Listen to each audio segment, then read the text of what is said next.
ACC says that many of America's borrowers were not pushed into these refinance but come to the company of their own volitions. The Times also noted, however, that Americans' refinancing rate was higher than that of six competitors included in its analysis. The question of how much Harnell knew about his company certain lending practice is something we'll never know.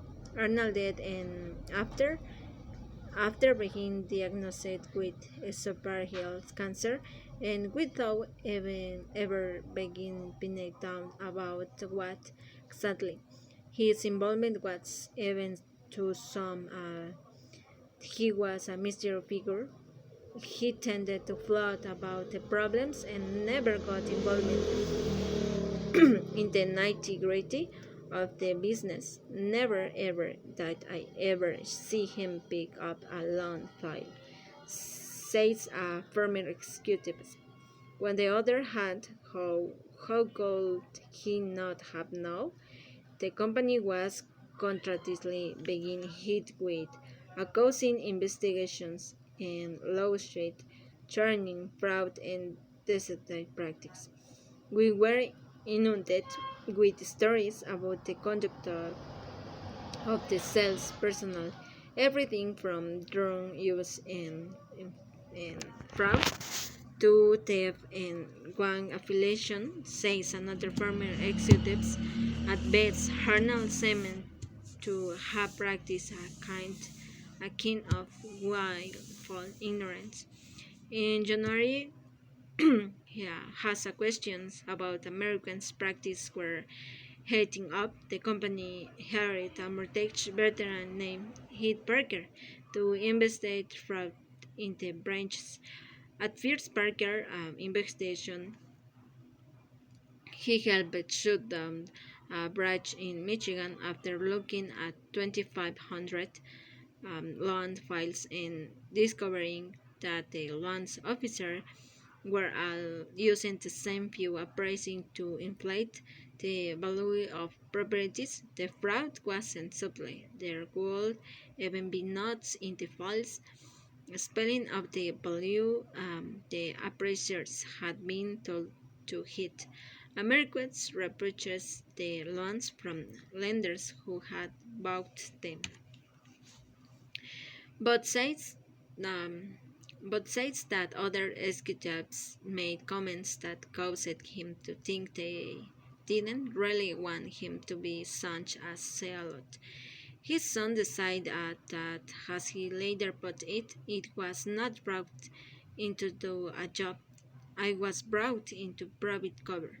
In Fresno, he discovered that branch employees were manipulating bank statements to make it appear that the prospective borrowers had more crashing reserves than they did. They would cut and paste information from one borrower's statements to another. Several of the implicated employees had been promoted to branch managers. At other California branches, Parker discovered that state income letters were being manufactured that misrepresented the age of elderly borrowers. One lot application stated that the borrower was 44 years old, a consul who earned a month. In fact, the borrower was 74 in the Florida branches, says Berger. There were just so many problems with the loans. He will record what he found, said it to management, and nothing will happen. He says he was turned down for permissions, code of decision making, and eventually fired entirely. In a lawsuit Parker filed alleging employee discrimination, he claimed that Americans was engaged in massive fraud for years. He says not. My problem was they didn't know what to know. What Arnold defender cites, indeed, that what all the defenders of the supreme originators will say after the fact.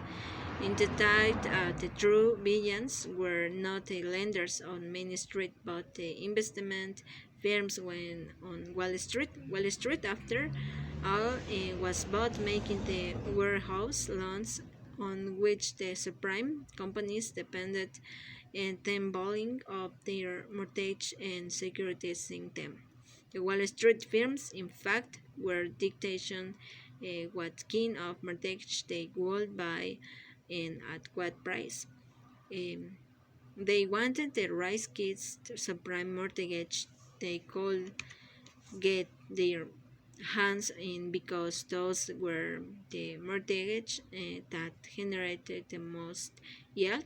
In a presentation to the board of directors, Washington Mutual executives noted that subprime loans were wrongly 7 times more profitable than prime mortgage because the company could sell them for so much more. One mall used it to award its sales staff a bonus if they would take a prepayment penalty to the loan, which was something else Wall Street wanted. Wall Street said the product willingness, say a former American executives, I can say to the customer, here's your rate. Wall Street figures out that what investors are willing to pay. They design it and they present it to you. If they say, don't put it on my warehouse line, that means you can't make loans. This executive claims that they wanted to offer loans without prepayment penalties, but he couldn't because Wall Street would buy them. Ultimately, the market is driven not by what is best the borrowers, but by what products investors can invest in. America's Vice President for Capital Markets, Keithan Baring, told a trade publication in November. John Daurio, the executive who had worked for Harnell or Long Beach and then went on to form several of their subprime companies, recalls a meeting with some representatives of beer streams. How can you increase your volume? he, the beer stars bankers asked him. We said don't in check. Well, we can do a percent loan to value estate income loan for fixed cars. Translate that means making loans with no down payment and no income verification to borrowers with very low credit score. Though Daurio continued, they said, okay, we said, no problem, let's do this all day. And we didn't eat massive quantities. Perhaps the most dangerous manifestation of Wall Street demands was something called a repayment options, adjusted rate mortgage, or pay option (RM). Pay option RMs gave consumers the right to choose whatever rate they wanted at the start, from a very low teacher rate to a higher rate that more resembled a 30-year fixed mortgage.